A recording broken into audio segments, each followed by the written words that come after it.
Eclectic Arts. That old Seinfeld episode. I love Seinfeld. I'll take a Seinfeld reference anytime. Yes, my music is incredibly personal, and I don't know any other way to write. I wasn't taught to write music. I just started doing it.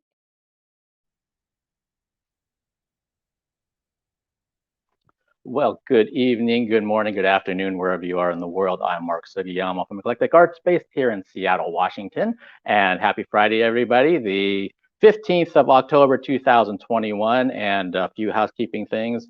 You can see I'm just kind of like a repeat of last week. I'm a little out of practice. I've got a lot going on. But speaking in terms of live streams that are coming up, this Sunday at 2 p.m., I have musician Kelly Monroe. She's also an actor known as Kelly Dowdle from, she's been on Lucifer and a couple of her fairly popular TV shows. So she's going to be joining me at 2 p.m. Pacific Daylight Time to talk about her music. So that's going to be really exciting. And then the same day at this Sunday at 4 p.m. Pacific Daylight Time, Felice is coming back from Brazil. So that's Gabby and Cello. They have a brand new album that came out last Saturday called Eclipsed.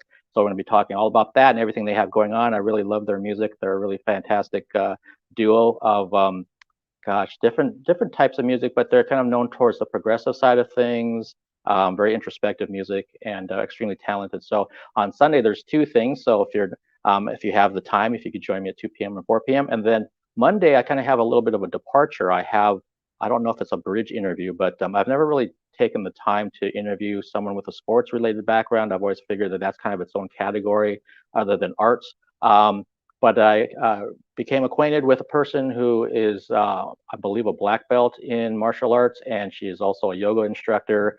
And we're going to talk about everything under the sun, and her name is Angie M, and she's going to be joining me on Monday at 7 p.m. So it's kind of like how it was pre me working a full-time Muggle job, where I've got a lot of live streams coming up this next few days. And so if you'd like to know more about what I'm up to, you can follow me as Eclectic Arts Media, one word, on Instagram. I would migrate some of that information over to other social media platforms. If this is your first time watching anything on my YouTube channel, if you could hit that subscribe button, I greatly appreciate it. And if you want to know what's coming up, you can hit the little notification bell, but please be aware that will send emails to your inbox. And if you're on the Twitch side of things, if you could follow me over there, I greatly appreciate that. Just letting people know, my apologies if you hear some thudding and pounding going on during the course of this live stream.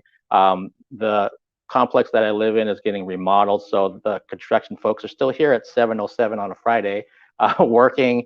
So every now and then you might hear something that's bleeding through my mics, and there's nothing I can do about it. So again, my apologies if that is something that happens during this. But I am really excited to be looking into doing all of these things, especially tonight. For those of you that can kind of keeping track.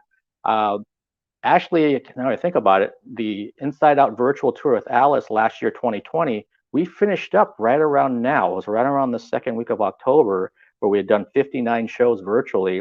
And so what I did roughly a month, 2 months ago, is that for the first chapter back in May and June of last year, I reached out to some of the guests that I had interviewed, and I wanted to see if anyone would be interested in coming back and talking about what they're doing now and kind of how they're faring now that things are opening up and people are kind of doing what they're doing to a certain degree. And so like we had Eva Tavares came back, she was the first guest, and Mike Gruhl came back, and we had Mariah Belgrad, and we had Danny Coker. And so my guest tonight is also from the very first chapter, but I'm kind of getting ahead of myself. So let me get to my introduction, and then we'll get to this interview. My guest today first joined me, as I said, last year in May and June 2020 as a part of the Alice virtual tour. She has an extensive background in music, musical theater, TV, and film, among other talents. Please welcome back to the Eclectic Arts Virtual Studio, Zarah Mahler. Hi. Hi, Zarah. How are you? I'm pretty good. How are you doing, Mark? I'm doing all right. I'm so glad that you could join me, and I can't wait to catch up with you. And I know you've been busy with a lot of things, and it's at least for me, it's a little trippy looking at those old clips. Yeah, it feels like a different lifetime. It really does. My headspace, everything that's happened since then, and it's just a whole lot of different things going on when I watch those clips. So, but you're one of the guests that I truly enjoyed talking with a year and some change ago, and I know you've been really busy with your music. So we're gonna kind of dive into that aspect first, and then kind of see how we're doing with time in terms of some of the other things that you've been up to. So For those out there that aren't familiar with Zarah, we talked, I want to say during the second interview specifically, more about your music in depth, because it was such a personal ride for me to listen to your music. And now you're working on new things. So bring me up to speed. When did you start the recording? Were these things that were written during the pandemic, things that were older? Tell me everything. A few of the songs are older songs, and some of them I wrote over the pandemic, and actually wrote specifically for this album. It's my second album, and we are very, very close to release. I was supposed to release this month, but everything is running a little behind, as it always does during this process. And I'm really excited. Same producer as my last album, Ophidian.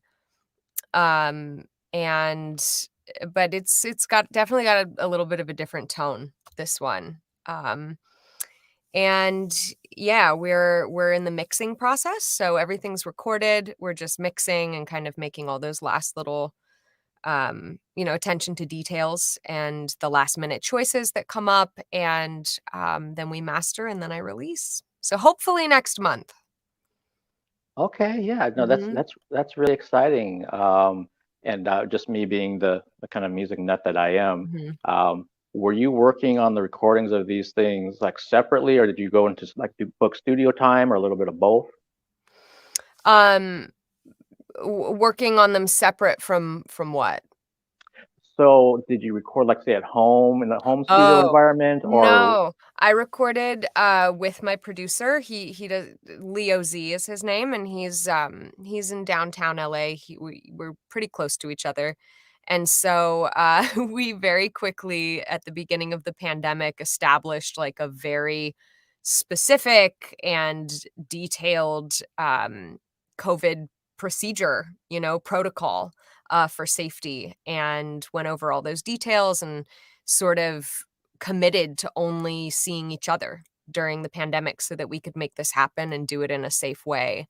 And obviously, as we got more and more information as we moved through the pandemic, we would adjust. But yeah, we decided to do it, to basically make use of the time. And to be honest, like, I feel like music is one of the most important things to me, but with an acting career too, it sometimes gets put on the back burner. And something that was nice about this was I kind of felt like I got forced into taking the time to do my second album, and I'm so happy because when I'm in that process, I really do feel like I'm in my life's purpose. It sounds cliche, but it really is true. There's like a grounding and a peace that comes with specifically with the creation of music. Well, that's wonderful to hear. Of all the guests I'm thinking that I've had the pleasure of interviewing, and this is actually live stream number 145 this year. No one's actually told me that they like intentionally had a plan of how they were going to collaborate with someone during the pandemic in terms of being safe. Oh yeah, that was a huge part of this. I mean, there were many discussions that went into that, because the thing is, at least the way that I work with my producer, being a singer, you can't mask. You have to, and I'm very close with my producer, and we're very good friends, and we really trust each other, and we've established that trust over the past 6 years or whatever it's been. 6, oh my God, 7 years. It's been a long time. And so, yeah, there were a lot of conversations and constantly adjusting. And I remember in the beginning, it would be like, we would tell each other the littlest details. Like, I went into the grocery store today. Are you comfortable with this? I was unmasked for this moment in an elevator. Is this comfortable for you? So just a lot of transparency. Yeah, no, I really love the fact that you were both that transparent with each other and trying to do things as properly as you could, and adjusting as like you said, as more information came out. Even today, like with my muggle job that I do during the daytime, it's strange because like some people just want to go back to like 2019. They want to give me a hug. They want to do whatever because they haven't seen me. But at the same time, I'm kind of like, well, wait a minute. Do we like do the elbow thing? Do we like? It's awkward at times depending on who you're talking with or who you're around. I actually might have that same thing tomorrow because I'll be seeing somebody I haven't seen since before the pandemic. And it's like you want to Yeah. do Yeah. certain things, but There's like a whole new set of rules and unspoken rules. I mean, it's a different time. it is. And I also really relate to when you were saying that that when you had the time to work on this on your music, that it gave you this chance to really connect with something that really is like your life's purpose. Yeah. I think a lot of artists kind of get into something where just depending on opportunities, you start spending more time with that particular branch of your artistry. Hmm. And I know I don't want to say I suffer from that, but I definitely can relate to it where there's certain things I'm like, man, I haven't written something in a long time. And I don't mean a review. I mean like an actual creative writing. I haven't done that in years, and I used to love doing it. Yeah. And but everything else kind of starts taking up time, and then you're like, well, I'll get to it, and then in my case, I still haven't gotten to it. So it's wonderful that you've gotten to Yeah. the point of working on the second album. Yeah. I'm so happy. I don't want to stop. Like, I just want to keep going. I will keep going. So yeah. Oh, okay. And with the songs that are going to be coming out, um, and you said that they have a little bit of a different tone. Can you kind of pinpoint why? Um, yeah, I mean, there's just been a certain level of elevation of the whole process, like, or the sound rather. I think what I was doing with Leo initially was already sort of cinematic. He's a composer, and so um, he has a tendency towards that. He's got, classical influence, but I would say that this album, the sound has become definitely bigger in scope, like fuller and bigger, a bit more orchestral and cinematic. There's also, we're playing a lot more with synths. My first album was a bit more bedroom, just strings, percussion, piano. We were a bit more simplistic, which I was really happy about. I thought that was right for that album, but this one we're kind of playing with a trippy. I think the first time we discussed this album, Leo and I, his how did he put it? Something like a trippy dark fairy tale world. And that's definitely accurate, but it sort of, as is very common, took on its own sort of, like, the music in this album um starts to write itself and take on an entirely new sort of sound and direction. So we kind of knew what direction we were going in, and we did, but then that branched off onto other paths. And so it's just sort of come into its own. And I'm excited. It's weird. Like, it feels weird and it feels right. Whatever it is. Well, that's um, I think a lot of musicians out there can probably relate to what you're saying because you had some intention starting off with this recording of here's the area that at least we want to attempt to go into, and then as you're doing the process, then I think with almost any artist, things kind of branch on another, almost like sub branches, and Yeah. you don't really, and they just kind of happen organically. Yeah, absolutely. Yeah, I'm thinking about some of the musicians that I've talked to, and they're like, yeah, we were going to work when we just got together and we were going to work on this album. We wanted to make it say heavier than the last one, and then when they Mm. got in the studio, based on how their own interpretation of like going through the pandemic and everything else, it actually turned out super heavy, like much heavier than they ever thought because they had all these pent up emotions that came out through the tunes. Yeah. Um, Yeah. and a lot of introspective things have been coming out from a lot of musicians I've talked to because of what we've been going through and still going Mm. through. Mm. Um, but I do distinctly remember listening to your first album and remembering how it really did feel like reading a journal or something. It was so personal. Do you Mhm. feel that this new music is also kind of similar in that respect? Yeah. Yes. I think that's really how I write. Um, I write from such a vulnerable place. Kind of try and follow it, whatever the feeling is, I try to follow it down to its root and its seed and its core. And so, um, I do feel that way. In fact, like, I would say I would say there are a few songs on this album that I've been bracing myself to talk about once I'm asked about them, once they're listened to, because um they're about experiences in my life that I really haven't talked about publicly, and I'm not afraid of that. But I know from experience that's always a more surprisingly intense experience when it happens, to be confronted about those things, to share that with a vast audience.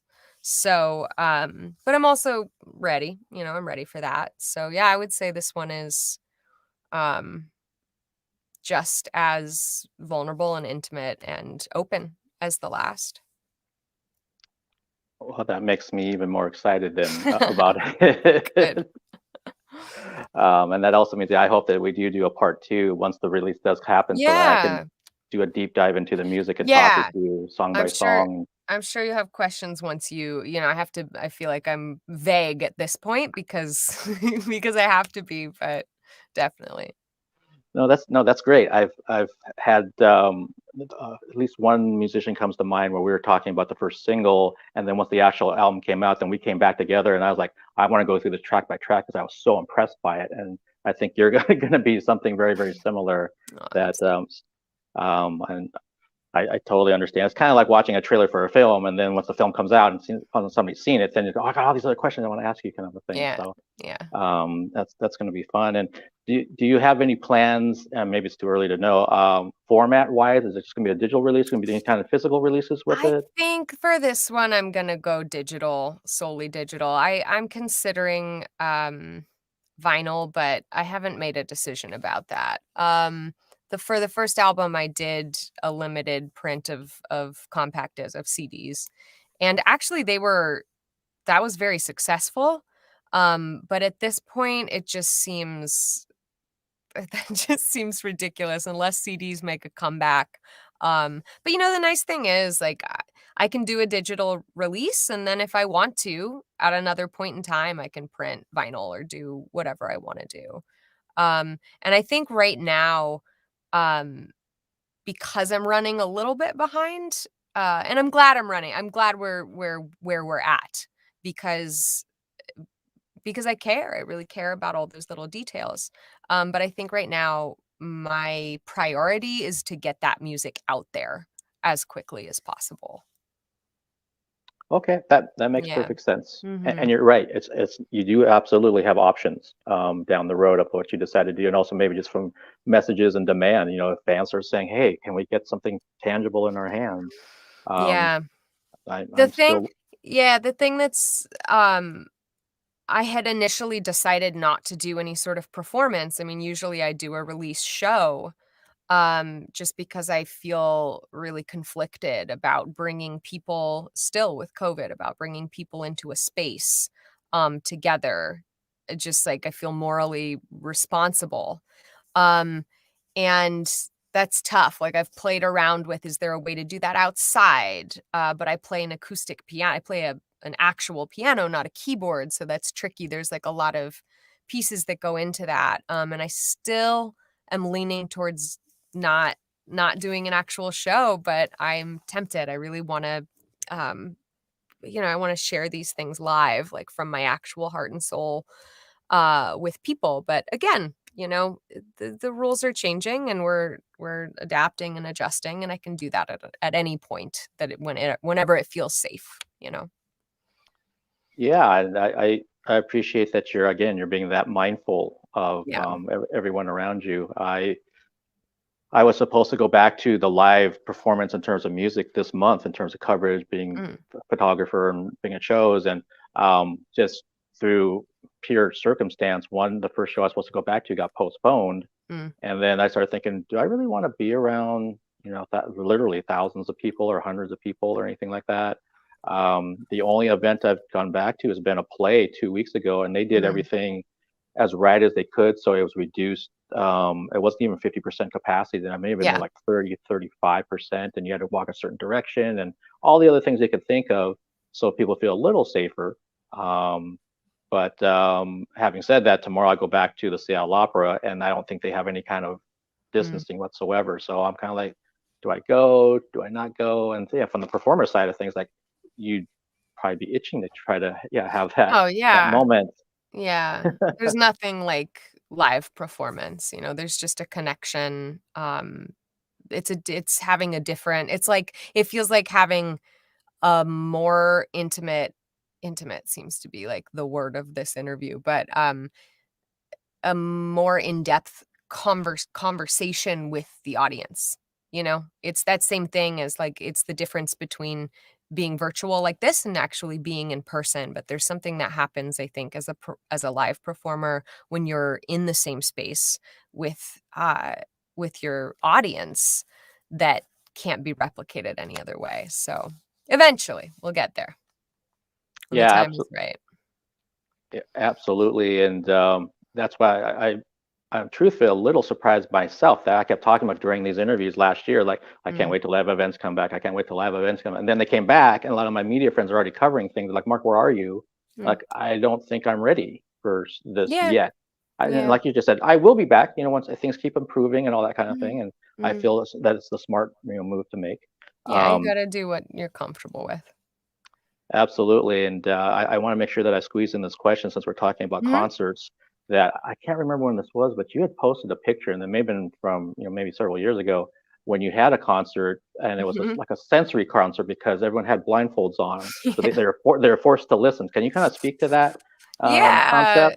Yeah, and that was something I used to do at every show, and I did it for one song in particular, which is actually on this album, come to think of it. The song is called In the Dark, and I wrote the song literally in the dark. I play by ear, so I was writing late at night, which is something I do. This is years and years ago, probably, I don't know, 5 or 6 years ago. And I couldn't see anything. And so I kind of challenged myself. I remember thinking, is that possible? Can I write an entire song with my hands on the keys um, without seeing? And I wrote an entire song called In the Dark.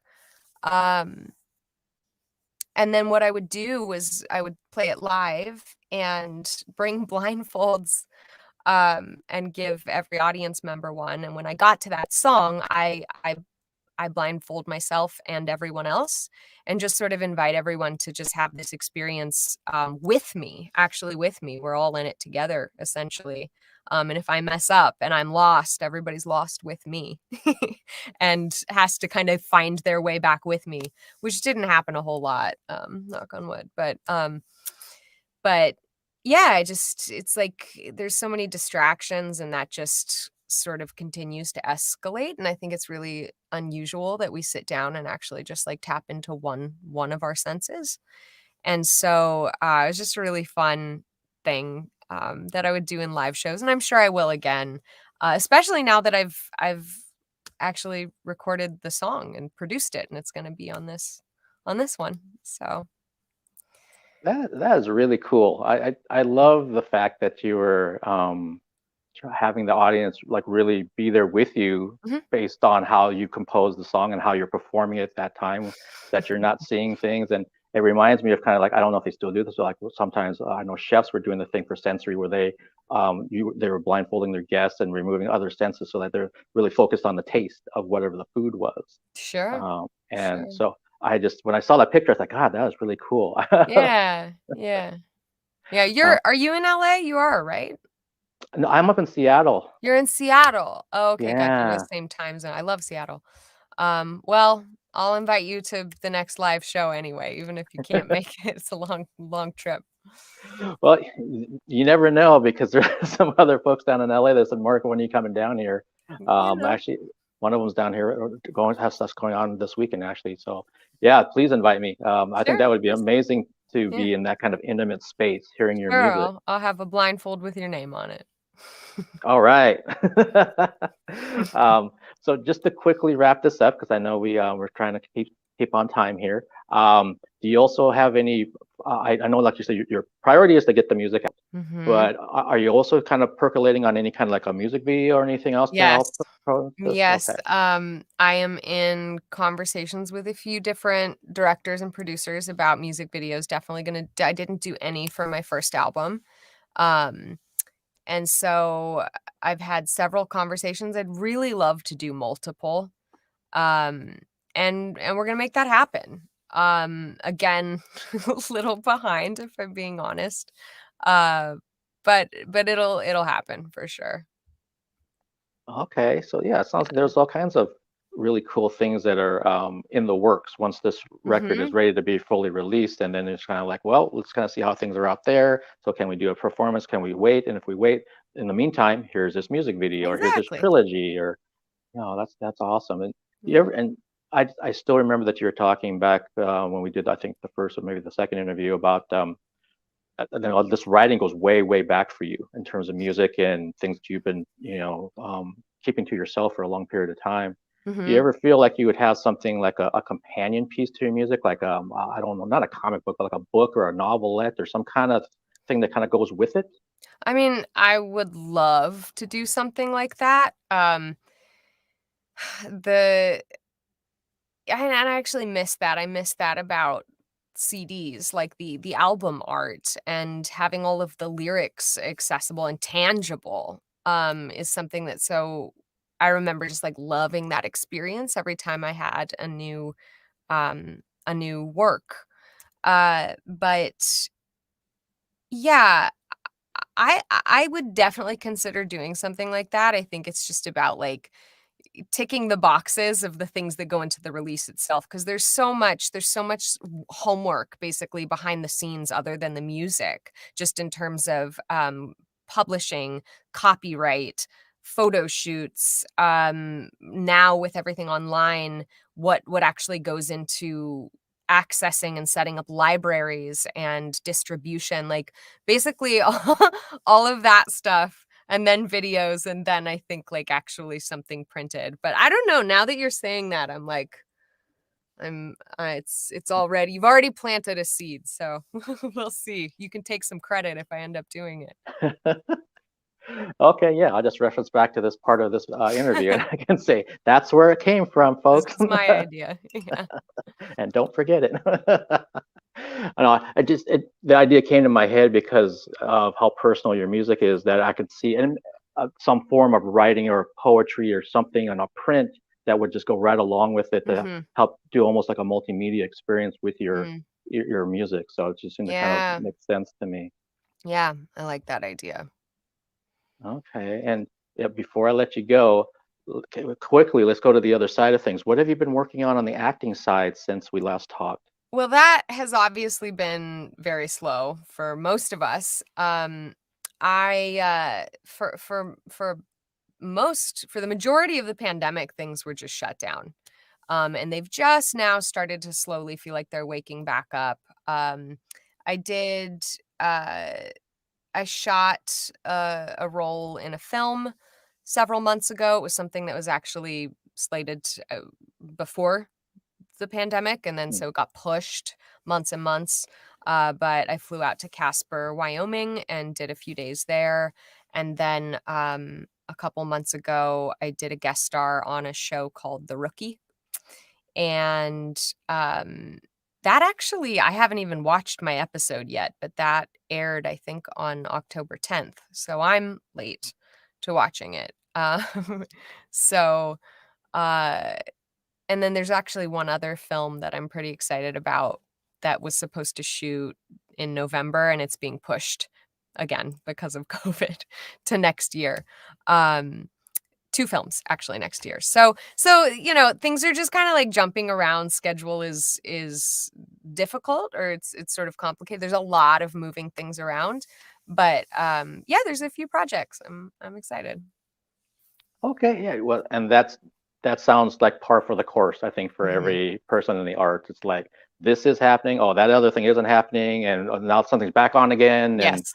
yeah, it's just like, and I think we've all had to learn how to be as flexible as possible during Mhm. this Absolutely. time. Absolutely. Um, but Zara, thank you so much for taking the time to talk about your upcoming album release and what you've been working on since we last spoke 15, no, 16, 17 months ago.